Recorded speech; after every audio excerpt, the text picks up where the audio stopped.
encouragement. Part two. Just to tame the child's growth. And so it's a whole lot of about the parenting style than the child's mental health. So I think that is also a conscious effort that parents, at our age now, should be able to get themselves educated on the act of parenting. Of course. Not just be interested in just producing, but be interested in knowing how to parent. Yeah.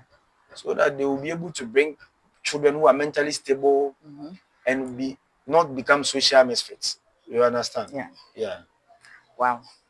This is so lovely to hear this, because I've seen where parents come to conclusion that their kids are useless because they didn't choose what they wanted them to. Exactly. For example, somebody will want to go into acting. Yes. The parent want he or she to be a judge, Yes. and then they have no interest in that. Yes. But most parents refuse to support Exactly. what their kids want to do, Exactly. and then they feel disappointed, and then think, some even go to the extent that if I knew that is how you were going to do, I shouldn't have wasted my money on you. Perfect. And So I feel it's not right. Yes. Yeah. So you see, that is the type of parenting that we just described, the authoritative parenting. So they have an authority over the child's life. But even another one is the permissive ones. That one too is also another very negative one, because the point is, as we are saying, yes, the child, you think you are in the know, you are grown, you are the adult here, so you have all the ideas about life. So you have an expected outcome. If at this age, if a child comes and says, "Oh, I want to become an actor," because probably as a parent you have seen a lot of actors, how they do and how they molest and take. I mean, not all, but some. You might be discouraged, and then you wouldn't want your child to end up like that. And you see, the point is that there are ways to go about it. Instead of you being harsh or using words or certain acts that will affect the child's mental health, their physical well-being. Some parents go as much as inflicting physical pain on their children when they feel they are being disappointed. But that is not how we go about it. Children are allowed to dream, and they are allowed to share their dreams. Of course. You only guide them. True. You can expose them. You can take them to the cinemas. You show them how it is. You can I think in the Western world they do what we call take your child to work day. Where as a parent you'll be able to take your child to where you work. You give them that exposure. And most of the time your child can even go to your workplace and be like, I don't want to do what you are doing. Yeah, of course. And they will come out successful doing whatever they love to do. Of course, yeah.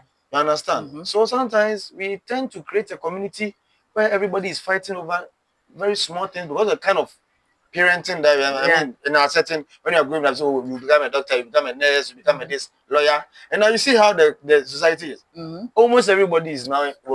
Everybody wants to become a lawyer. Yeah. Everyone wants to become a doctor. Everybody wants to become a nurse.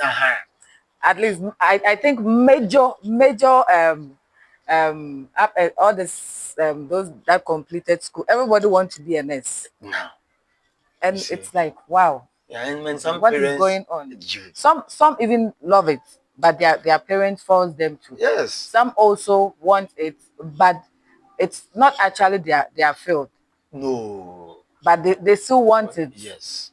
So their parents give them the go ahead. Okay. Yes. So at the same time, being supportive of what your kids also want, sometimes you have to have the need to talk to them for you to be sure that is that what you really want.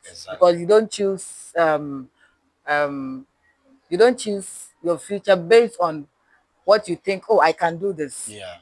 But at the same time, it's not what you really want. Just because you're following the crowd. It's also a matter. Exactly. Okay. Exactly. Yeah. And I think that's where the environment comes in. Because you have, we live in a multi-ethnic, with different cultures. So there are some cultures that, one thing is people find it difficult to unlearn and relearn. You understand? So you come in a setting where somebody will be like, as for our tribe, this is how we do it. As for our religion, this is how we do it. And you know, it's like that common quotation in the Bible that says that spare the rod and spoil the child. Yeah. So you go to a family whereby, I mean, a child does something and then the father feels like because the Bible says we should spare the, they will lash, Beat the hell out of you. But you see, sometimes we need to understand that, I mean, if you're doing the same thing and we are not getting the same results, why don't we start to, you know, think differently, approach things differently, be more logical. You understand? Yeah. Take proper cues. And also educate ourselves more. Yeah. So that we'll be able to give the best to our children. Yeah. There are some parents that, I mean, some environments children grow in, there is drug abuse, substance abuse, and then you grow, I mean, you grow up in a community where you are walking by and then you see, I mean, excuse me to say, sex workers standing by the roadside, you are going home. You know, all this, they shape the mentality of the child. You understand? Yeah, it's true. And then, I mean, they end up being a victim of this, not of their choice or their willing, but because the environment has had significant impact on their neuroscience, their growth, their mental growth, and it has shaped their personality. You understand? Yeah. So what about you know, there are some parents that think it's really scary out there for their kids to be exposed outside, so they tend to raise their kid more in the house, that they end up becoming timid. That is one of the that is one of the prominent thing you see when we are talking of the authoritative parenting. You know, any character trait is backed by a certain you know, idea or concept. So you see a parent behaving some way because of what they assume or what they believe. You know? The point is, yes, we are not, I mean, we know we live in dangerous times. I mean, I don't think what I'm saying is that parents should allow their children to go astray. Yeah. And I'm not also advocating for one. That it should be balanced. Exactly. Exactly. So when you look at the authoritarian, they will be strict, but will still be able